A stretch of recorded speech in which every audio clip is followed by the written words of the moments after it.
रहो ससुराल में, करो मायके की। आज की दास्तान है वर्मा फैमिली की। यहाँ अभी हाल ही में हुआ है नई नवेली बहू का स्वागत बहू के रूप में। सिया, जो कि वर्मा परिवार के नए सदस्य के रूप में शामिल हुई है। अब बहू जब नई है तो कुछ और बातें भी होंगी जो नई होंगी। तो आइए चलते हैं कुछ खट्टी मीठी चटपटी बातों के लिए वर्मा निवास। सुबह सुबह पिंकी उठकर आती है तो देखती है कि किचन का हाल बड़ा ही बेहाल है। अरे ये क्या ही हाल बना रखा है किचन का, समझ में नहीं आ रहा है। ये सिया भी ना। तभी सिया वहाँ आती है। क्या हुआ भाभी, क्या बड़बड़ा रही हो सुबह सुबह? पिंकी सक पका जाती है क्योंकि सिया अभी घर में नहीं है, इसलिए वो अभी सिया को कुछ भी नहीं कहना चाहती। अब कुछ नहीं सिया, बस ऐसे ही। लेकिन सिया समझ जाती है और मुस्कुराते हुए वहाँ से चली जाती है। अब क्या बोलूँ इसको भी, लेकिन ये समझने का नाम ही नहीं ले रही। थोड़ी देर बाद, अरे राम राम राम राम, पिंकी बहू, ओ पिंकी बहू, ये ऐसी होठों से चिपकने वाली और घन घोर काली चाय किसने बनाई है? बहू तू तो मुझे सच में ही मारना चाहती है।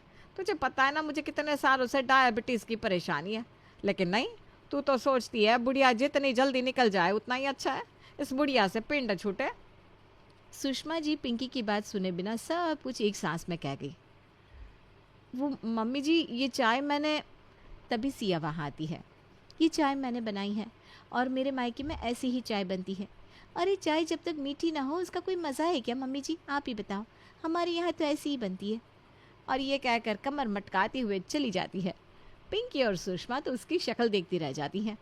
फिर एक दिन पिंकी सिया को बुलाकर कहती है, रिया, आज हमें एक फैमिली फंक्शन में जाना है। अभी फ़ोन आया था, मम्मी जी और रोहित भैया भी हमें वहीं मिलेंगे। तुम अच्छे से रेडी हो जाना। एक एंगेजमेंट का फंक्शन है, उसी के अकॉर्डिंग रेडी हो जाना। और हाँ सिया, जिनके यहाँ हम आज फंक्शन में जाने वाले हैं ना, ये हमारे रिलेटिव्स होने के साथ साथ रोहित भैया के बहुत अच्छे दोस्त भी हैं, तो उनका पूरा फ्रेंड सर्कल भी वहाँ मिलेगा। अच्छा भाभी, ऐसी बात है, लेकिन इन्होंने तो मुझे बताया नहीं। आज तो फिर बड़ी अच्छे से तैयार होना है। हाँ, हो सकता है कि रोहित भैया भूल गए हो। अब जाओ, जाकर अच्छे से तैयार हो जाओ। ठीक है भाभी। थोड़ी देर बाद पिंकी आवाज़ लगाती है, सिया, ओ सिया, तुम रेडी हुई कि नहीं अभी तक? उधर से सिया आवाज़ लगाती है, आ रही हूँ बस भाभी। पिंकी सिया को देखकर देखती रह जाती है। क्यों भाभी, क्या कमी है इसमें? अब कुछ नहीं, चलो चलते हैं। दोनों फंक्शन वेन्यू में पहुंचते हैं और उन दोनों को देखकर उनकी सासू माँ जल्दी से उठकर उन दोनों के पास जाती है। यहाँ आ तो ज़रा, क्या पहना है तूने, दिखाना तो ज़रा। जी मम्मी जी, देखो मम्मी जी, लग रही हूँ ना एकदम सुंदर। मैं हुई इतनी सुंदर, और मेरा फैशन सेंस मेरे मायके में सबको इतना पसंद आता था कि बस कुछ पूछो ही मत। सुषमा जी चुप हो जाती हैं। क्यों मम्मी जी, अच्छा नहीं लग रहा है क्या? पिंकी, ए पिंकी। जी मम्मी जी। क्या हुआ मम्मी जी? तूने सिया बहू को बताया नहीं था आज हमें कहाँ जाना है? बताया था ना मम्मी जी, और ये भी कहा था कि रिसॉर्ट से शादी है तो थोड़ा अच्छे से तैयार होना है। सिया तभी गोल गोल घूमकर नाचने लगती है। तभी तो मम्मी जी मैं इतना अच्छे से रेडी हुई हूँ। सिया, मम्मी जी कहना चाहती हैं कि थोड़ा सिंपल रेडी होना था। क्या सिंपल? अरे शादी में कौन सिंपल रेडी होता है? लगना तो चाहिए कि शादी में जाना है। हमारे यहाँ तो ऐसे ही होता है। पिंकी और सुषमा एक दूसरे की शक्ल देखने लगती हैं। चलो भाई, हमें क्या है, इनके यहाँ जैसा होता है वैसा चलने दो, और क्या कह सकती हूँ। फंक्शन में रोहित अपने दोस्तों के साथ बैठा था। सिया एक लंबा सा घूंघट डालकर डांस कर रही थी। अरे वो कौन है, देखना ज़रा, इतनी दूर से फेस समझ में नहीं आ रहा, लेकिन देखो तो सही डांस कैसे कर रही है। सब हंसने लगते हैं। हाँ यार, ऐसा लग रहा है जैसे पहली बार डांस करने को मिला हो। अरे वो तो इधर ही आ रही है, कहीं हमारी बात तो नहीं सुन ले। अरे नहीं यार, इतनी दूर से कौन सी बात सुनाई देगी, वो भी इतने शोर में।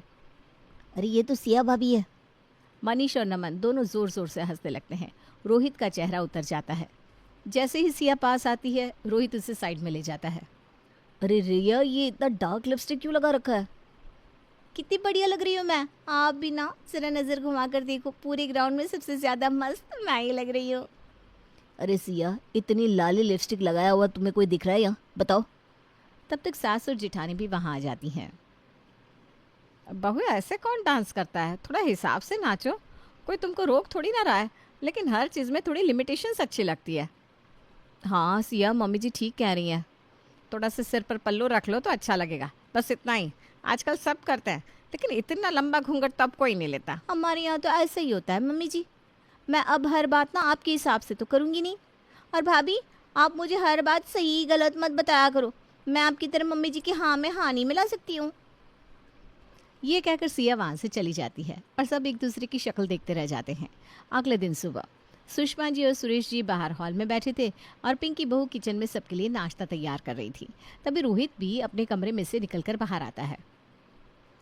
रोहित, सिया अभी तक उठी नहीं क्या? घड़ी तो देखो 11 बज रहे हैं। रोहित कुछ बोल पाता उससे पहले ही सिया हॉल में आकर खड़ी हो जाती है। क्या मम्मी जी, आप ही ना कल पार्टी से इतना थक कर आए थे, तो आज तो सोना बनता है ना। हाँ बेटा, मैंने कब मना किया? आज सब लेट ही सोकर उठे हैं, लेकिन 8 बजे तक तो सब उठ गए थे। मुझे तो यहाँ का कुछ समझ में नहीं आता। पार्टी के अगले दिन सब 11 बजे तक ही उठते हैं। हमारे यहाँ तो ऐसे ही होता है। ये कहकर सिया चली जाती है। फिर एक दिन सुबह सुबह वर्मा निवास में बड़ी चहल पहल है।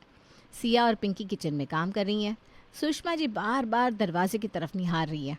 सुरेश जी भी बार बार दरवाजे पर जाकर खड़े हो जाते हैं। तभी रोहित भी वहाँ आ जाता है। अरे मम्मी पापा, आप लोग इतने परेशान क्यों हो रहे हो? मौसी जी आ जाएगी। अरे मुझे छोड़, तो अपनी मम्मी की बेचैनी नहीं देख रहा है?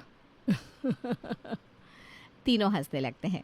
तभी दरवाजे पर एक दस्तक होती है और एक गाड़ी आकर रुकती है और उसमें से निकलती है मौसी जी, जो थोड़ी वजन के हिसाब से मोटी थी।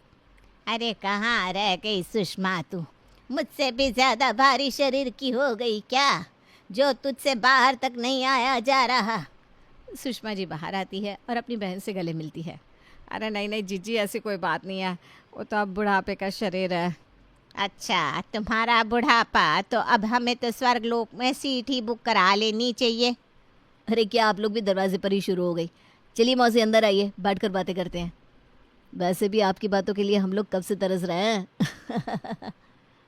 अच्छा छोटू, तू तो बहुत बड़ा हो गया। मौसी, अब हम छोटू नहीं रोहित हो गया। सब घर के अंदर आते हैं। तभी दोनों बहुएं आती हैं और मौसी के पैर छूती हैं, लेकिन सिया ने बहुत लंबा घूंघट डाल रखा था। अरे बहू, ये हाथ भर लंबा घूंघट क्यों ले रखा है तूने? अब आजकल ये सब कौन करता है? सुषमा, जरूर ये सब तूने ही कहा होगा छोटी बहू को। अरे जीजी, इसको समझा समझा कर थक गए, लेकिन ये बहू मानती ही नहीं है। तभी सिया अपना घूंघट जल्दी से ऊपर करके कहती है, हमारे यहाँ ना ऐसा ही होता है। सब एक दूसरे की शक्ल देखने लगते हैं। सुन लिया जीजी अपने कानों से, अब आपकी छोटी बहू वही करती है जो उसके मायके में होता है। अच्छा, ऐसी बात है। और बात यहीं ख़त्म हो जाती है।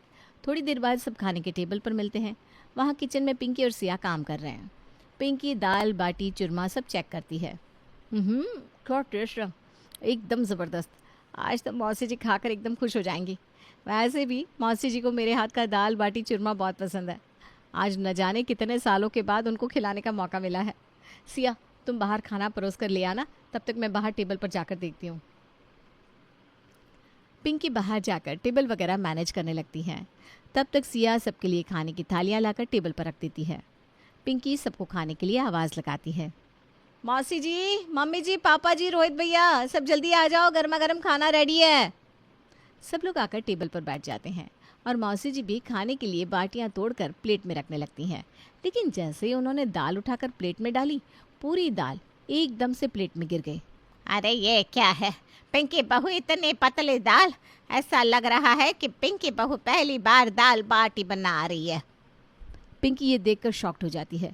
वो नहीं नहीं मौसी जी, ऐसी कोई बात नहीं है, आपने तो कितनी बार मेरे हाथ की दाल बाटियाँ खाई है। तब भी तो मैं सोच रही हूँ, तुम्हें मौसी का आना पसंद नहीं आया क्या? तब तक सिया वहाँ बाकी का सामान लेकर आती है। पिंकी सिया से पूछती है, सिया तुमने दाल में कुछ किया है क्या? क्योंकि जब तक मैं किचन से निकली तब तक दाल एकदम परफेक्ट थी और अभी एकदम पतली हो गई, यही कहना चाह रही है ना आप? अरे दाल कितनी गाढ़ी थी, इतनी गाढ़ी दाल कौन खाता है, इसलिए मैंने इसमें पानी मिला दिया। आप टेंशन ना ले। लेकिन ऐसे कौन पानी मिलाता है सिया बहू? ये ऐसी पतली दाल तो खाने में भी अच्छी नहीं लग रही। मेरे मायके में तो ऐसे ही होता है मम्मी जी। और इतना कहकर सिया वहाँ से चली जाती है। सब एक दूसरे की शक्ल देखते रह जाते हैं। सुषमा, तेरी बहू तो बड़ी ज़बरदस्त है। अरे जीजी क्या करूं, मुझे कुछ समझ में ही नहीं आ रहा। इसका हर बात में यही तकिया कलाम, मेरे यहाँ तो ऐसा ही होता है, वैसा ही होता है। अच्छा, ऐसी वाली बात है। अरे मेरा नाम भी सरला है। मैंने भी कोई कच्ची गोलियां नहीं खेली। अच्छे अच्छों को ठिकाने पर लगाया है मैंने। और जब से मौसी आई होती है, रिया को हर काम अपने मन का करना होता है। और अगर कोई कुछ भी कहे तो उसका तकिया कलाम एकदम तैयार। हमारे यहाँ तो ऐसे ही होता है। फिर एक दिन सिया अपनी मम्मी से बड़ी हंस हंस कर फ़ोन पर बातें कर रही थी। अरे मम्मी, यहाँ तो अपनी मौज ही मौज है। क्यों बेटी, ऐसा क्या हो गया? अरे बस अपना तो यहाँ राज चल रहा है मम्मी, कुछ पूछो मत। चल तू खुश रह बेटा।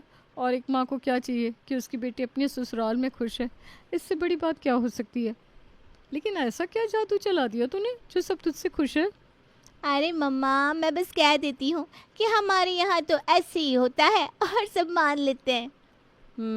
बड़े सीधे हैं तेरे ससुराल वाले बेटा। अच्छा माँ, लग रहा है कोई आ रहा है, फ़ोन रखती हूँ। सिया और उसकी माँ की ये सारी बातें सरला जी सुन लेती हैं और वो पूरी बात समझ लेती है कि आखिर माजरा क्या है। अगले ही दिन सरला जी पिंकी को उसके मायके भेज देती है। पिंकी, तू भी ज़रा घूमा अपनी माँ के पास हुआ। इसी शहर में घर होने के बाद भी तू कभी कभी ही जा पाती है। फिर थोड़ी देर बाद, सिया बहू, ज़रा आज कुछ खाने में अच्छा बना लो। अच्छा क्या होता है मौसी जी, आप ही बता दो। कुछ बढ़िया सा खीर, बढ़िया सी सब्जी, कुछ पनीर शनीर। अरे यार, आज तो भाभी भी नहीं है। मैं तो आज मर ही जाऊंगी। ये इतना काम कौन करेगा। क्या मौसी जी, आप भी इस उम्र में ये सब कौन खाता है। अभी ये सब खाओगी तो बीमार पड़ जाओगी। सुषमा को सरला के दिमाग में चल रही खिचड़ी के बारे में कुछ भी पता नहीं था। अरे सिया बहू, बना देना कुछ बढ़िया सा। आज मौसी जी ने इतने मन से पहली बार तुझसे कुछ बनाने की फरमाइश की है। मम्मी जी, आपको इस उम्र में दलिया, खिचड़ी, लौकी, तोरई ऐसी हल्की सब्जियां और चपाती खानी चाहिए। हमारे यहाँ तो ऐसा ही होता है। सुषमा और सरला एक दूसरे का मुंह देखती रह जाती हैं। हाँ बहू, तू एकदम सही कह रही है। चल ठीक है, जैसे तेरे यहाँ होता है वैसा ही बना दे। थोड़ी देर बाद सिया सबके लिए खाने में मूंग की दाल और रोटी बना देती है। अगले दिन सरला जी सिया को बुलाकर कहती हैं, सिया बहू, आज हमारे कुछ खास मेहमान आने वाले हैं, तो उनके लिए कुछ खास डिशेस तैयार करनी है और उनकी खातिरदारी में कहीं भी कोई भी कमी न रह जाए, इसका पूरा ध्यान रखना, क्योंकि वो मेहमान हमारे लिए वाकई बहुत मायने रखते हैं। ये सुनकर सिया का तो माथा ठनक जाता है। ठीक है। और वो वहाँ से भुन भुनाते हुए चली जाती है। अब ये माता जी यहाँ 10 दिन से डेरा डाले हुए हैं। अब इनकी खास मेहमान भी यहीं आएंगे। आज इनके खास मेहमानों को एकदम खासम खास नहीं बना दिया ना, तो मेरा नाम भी सिया नहीं। तब तक सरला मौसी की जोर की आवाज़ आती है। सिया बहू, 5 कप चाय बना देना। देखो, आ गया ऑर्डर। अब लग जाओ बनाने में। मतलब हद है भाई। अब हाँ मौसी जी, बना रही हूँ। आज रोहित को उसकी नानी याद दिला दूंगी। आज उसी को दौड़ाऊंगी सर्विंग के लिए। चाय बनाकर सिया रोहित को आवाज़ लगाती है। रोहित चाय लेने आता है। ये भी भला कोई चाय पीने का टाइम है? घड़ी तो देखो ज़रा, 12 बज रहे हैं। फिर खाने के लिए बोलने लगेंगे। तुमने एकदम सही पकड़ा। मौसी जी एकदम यही कह रही है। बस तुम जल्दी से खाना रेडी कर दो, वो लोग भूखे हैं। अब वो लोग चाय के बाद बस खाना ही खाएंगे। सिया गुस्से के कारण उन लोगों के लिए उल्टा सीधा खाना रेडी करके देती है और बिल्कुल भी ध्यान नहीं देती कि बाहर कौन आया है। सिया जल्दी से खाना रेडी करके रोहित को आवाज़ लगाती है, लेकिन रोहित नहीं सुनता। उसे बहुत तेज़ गुस्सा आता है। मतलब इन लोगों के नाटक ख़त्म ही नहीं हो रहे। गुस्से में तमतमाते हुए वो बाहर जाती है और खाना ले जाकर डाइनिंग टेबल पर ज़ोर से पटक कर रख देती है, लेकिन देखती है वहाँ कोई भी नहीं है। तब तक सासू माँ सुषमा वहाँ आती है। क्या हुआ बहू, तुम तो बहुत ही गुस्से में लग रही हो। मैं खाने के लिए इतनी देर से आवाज़ लगा रही थी, कोई आवाज़ क्यों नहीं दे रहा है? बहू, हमने तो सुना ही नहीं। ये खाना रखा हुआ है, आप अपने खास रिश्तेदारों को परोस दीजिए। अच्छा, क्या बनाया है बहू तूने? पीली दाल, चपाती, आलू की सब्जी और चावल। अरे क्या बहू, लेकिन आज तो कुछ स्पेशल। अरे भाड़ में गया स्पेशल। तब तक रिया को एक आवाज़ सुनाई देती है। आज नहीं कहोगी, हमारे यहाँ तो ऐसा ही होता है। रिया के कान खड़े हो जाते हैं, क्योंकि उसके लिए ये आवाज़ बहुत ही जानी पहचानी थी। वो पलट कर देखती है। मम्मा, आप यहाँ कब आई और आपने बताया भी नहीं? वो देखती है वहाँ उसकी भाभी सोनू और उसके पापा भी आए हुए हैं। अगर आज हम तुझे बता देते तो फिर ये सरप्राइज हमें कैसे मिलता बेटा? सिया शर्म से सर नीचा कर लेती है। दीदी, आपको शर्मिंदा होने की ज़रूरत नहीं है। जिस दिन आप इस घर को दिल से अपना लोगी, उसी दिन से ये काम आपको अपना लगने लगेगा। सही कहा तूने बेटा कि तेरे ससुराल वाले तेरी हर बात मानते हैं, लेकिन तू अपनी बात ऐसे मनवाती है, ये मुझे नहीं पता था। तू तो अपने आप को खुशकिस्मत समझ कि तुझे इतना समझदार परिवार मिला है कि हम सबको यहाँ बुलाकर और इस तरह बात को बताया, वरना तू मुझसे ज़्यादा अच्छी तरह समझती है। सिया ज़ोर ज़ोर से रोने लगती है। मुझे माफ़ कर दो माँ। माफ़ी मुझसे नहीं, इन सब से मांगनी चाहिए जो तेरे नाज नखरे उठाते हैं और उफ तक नहीं कहते। दीदी, ये आपको समझना होगा कि घर में किसको क्या पसंद है क्या नहीं। जो चाय आपने बनाई वो अपने यहाँ आपके अलावा कोई भी नहीं पीता था। पापा जी तो बिल्कुल भी नहीं, क्योंकि वो शुगर पेशेंट है। लेकिन नहीं, हमारी बिटिया रानी ने तो हमारे यहाँ ऐसा ही होता है, कट टैग लगाकर सबका मुंह बंद कर रखा है। तब तक सरला जी और सुषमा जी जाकर सिया को गले लगा लेती हैं। अरे बहुत हुआ समधन जी, अब हमारी बहू को रुला कर ही मानोगी क्या? हमारी सिया तो बहुत समझदार है।